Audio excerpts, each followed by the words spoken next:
স্বাধীনতার পর বাংলাদেশের সবচেয়ে বড় যে নির্মাণ অবকাঠামো সেটি পদ্মা সেতু। বাংলাদেশের গর্ব এবং অহংকারের প্রতীক হয়ে ওঠা এই পদ্মা সেতুতে আজকের এই রোদেলা দুপুরে আবারও সারা বাংলায় আপনারা দেখছেন সরাসরি যে পদ্মা সেতুর উপর যেই সড়ক পথটা এখন বিস্তৃত হয়ে, অর্থাৎ জাজিরা থেকে যে সড়ক পথ শুরু হয়েছে সেটি এখন মাওয়ার দিকে যাচ্ছে।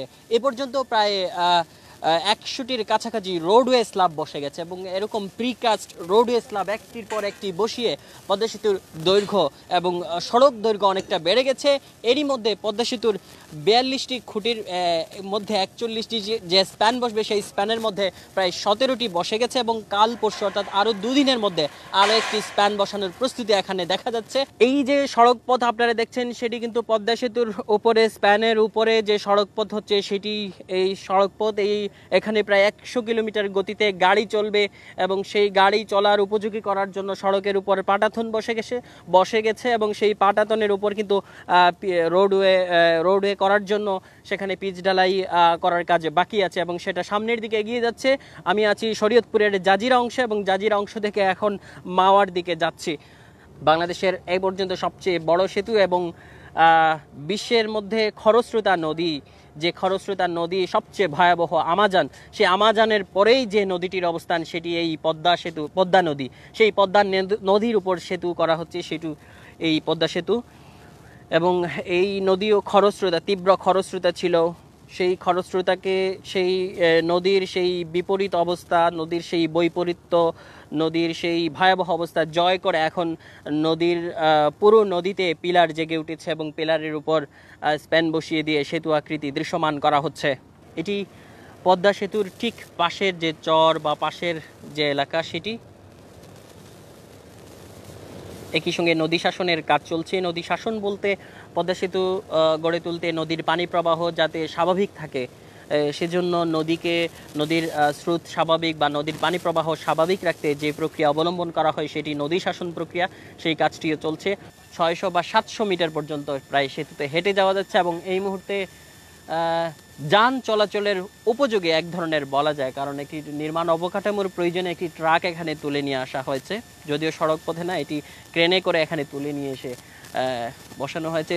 বলা যেতে পারে এটি পদ্মা সেতুতে ওটা প্রথম ট্রাক, কিন্তু সরাসরি যান চলাচল করবে 2021 সালের জুনে এবং নির্মাণ অবকাঠামো এখন এখানে দৃশ্যমান। আপনারা দেখলেন সারা বাংলা ফেসবুক লাইভে আমি তুলে ধরলাম পদ্মা সেতুর নির্মাণ কাজের যে অগ্রগতি এবং সড়ক বা রোডওয়ে স্ল্যাব রেলের যে কাজ হচ্ছে সেটি।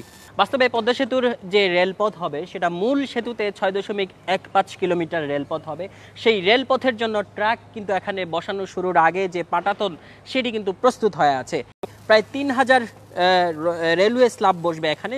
তার মধ্যে প্রায় 400টি অর্থাৎ 300টির কিছু বেশি রেলওয়ে স্ল্যাব বসে গেছে। তো রেলওয়ে স্ল্যাব বসে সামনের দিকে এগিয়ে নিয়ে যাওয়া হচ্ছে। এখানে নির্মাণ কাজ চলছে হরদম, রেলের যে অগ্রগতি। বাস্তবে এই পদ্মা সেতুতে রেল যে কানেকশন হবে ঢাকা থেকে এবং দক্ষিণবঙ্গ থেকে, সেই রেল কানেক্টিভিটি বা সেই রেলপথের অগ্রগতি কিন্তু তেমনটা না, খুবই অল্প। কারণ এখন অর্থ সংস্থান হয়েছে, বাস্তবে মাটি অধিগ্রহণ করা হয়েছে, জমি অধিগ্রহণ করা হয়েছে, কিন্তু বাস্তবে যে অগ্রগতি যে দৃশ্যমান রেলপথ সেটি কিন্তু পদ্মার দুই পাড়ে কোথাও নাই। এই পদ্মা সেতুতে 6.1 কিলোমিটার সেতুর পাশাপাশি যে রেলপথ হচ্ছে সেটির অগ্রগতি আসলে এখানে দেখা যাচ্ছে যে এখানে ট্র্যাক বসানোর যে প্রস্তুতি শুরু হয় তার আগের অংশ, অর্থাৎ এখানে যে দ্বিতল ট্রেন যেতে পারবে সেই সুবিধা এখানে দেখা যাচ্ছে এবং উপরে রোডওয়ে স্ল্যাব বসার পর নিচে এই রেলওয়ে স্ল্যাবের কাজ চলছে।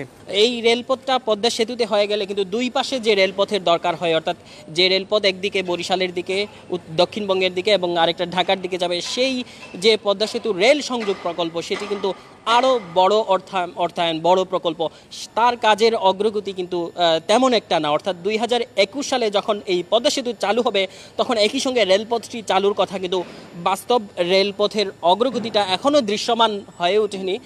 জমি অধিগ্রহণ এবং কিছু কাজ ছাড়া আমরা তেমনটা দুই পাড়েই আসলে দেখিনি।